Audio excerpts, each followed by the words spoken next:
বাংলা একাডেমির আয়োজনে 1978 সাল থেকে চালু হওয়া অমর 21শে বইমেলা এখন জাতীয় মেধা মননের প্রতীকে পরিণত হয়েছে। ভাষার মাস ফেব্রুয়ারির শুরু থেকে বইমেলা শুরু হওয়ার কথা থাকলেও এইবার নিয়মের কিছুটা ব্যত্যয় ঘটিয়ে রাজনৈতিক বাস্তবতায় নির্ধারিত সময়ের বেশ কিছু সময় পার হওয়ার পর আজ আনুষ্ঠানিকভাবে বইমেলা শুরু হলো। বিশ্বের অনেক দেশেই বইমেলার আয়োজন হয়, তবে আমাদের বইমেলা অন্য দেশের বইমেলার মতো নয়। আমাদের বইমেলা আমাদের ভাষার অধিকার আদায় এবং বাংলাকে রাষ্ট্রভাষা হিসাবে প্রতিষ্ঠার স্মারক হিসাবে চিহ্নিত। তবে প্রতি বছর মেলার আকার আয়তন বাড়লেও সেই হারে মনে হয় গবেষণাধর্মী বই প্রকাশিত হচ্ছে কিনা, কিংবা মানুষের বই পড়ার অভ্যাস বাড়ছে কিনা, এই বিষয়গুলো নিয়েও বর্তমানে মনে হয় চিন্তা ভাবনা করার অবকাশ আছে। বই পড়ার গুরুত্ব সম্পর্কে নতুন কিছু করে বোধহয় বলার নেই।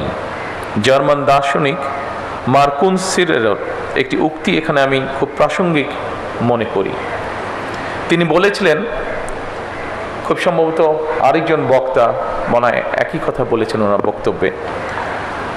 মার্কুস বলেছিলেন, বই ছাড়া ঘর আত্মা ছাড়া দেহের মতন। বিজ্ঞানী এবং গবেষকরা বলছেন, বই শুধুমাত্র বিদ্যা শিক্ষা কিংবা অবসরের সঙ্গী নয়, বরং বই পড়া মস্তিষ্কের জন্য এক ধরনের ব্যায়াম। সম্মানিত উপস্থিতিবৃন্দ, গবেষণায় দেখা গিয়েছে নিয়মিত বই পড়ার অভ্যাস মস্তিষ্কের কোষগুলোর মধ্যে নতুন সংযোগ তৈরি করে, যেটি মানুষের স্মৃতিশক্তি এবং জাজমেন্ট ক্ষমতা বা বিশ্লেষণী ক্ষমতা বাড়ায়, এমনকি আলজাইমার বা ডিমেনশিয়ার মতন রোগের ঝুঁকিও ক্ষেত্র বিশেষে কমিয়ে নিয়ে আসে।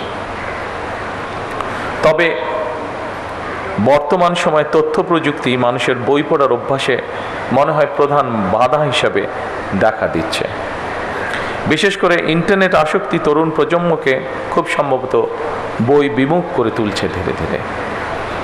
ইন্টারনেটে অবশ্যই বই পড়া যায়, তবে গবেষকরা বলছেন, বইয়ের পাতায় কালো অক্ষরে লেখা বই পড়ার মধ্যে যে জ্ঞানের গভীরতা উপভোগ করা যায়, সম্ভবত একইভাবে দিনের পর দিন কম্পিউটারে মনিটরে ডুবে থেকে জ্ঞান অর্জন হয়তো সম্ভব, তবে শরীরে এবং মনোজগতে এর একটা সাইড এফেক্ট বা পার্শ্ব প্রতিক্রিয়ার প্রভাব রয়ে যায়।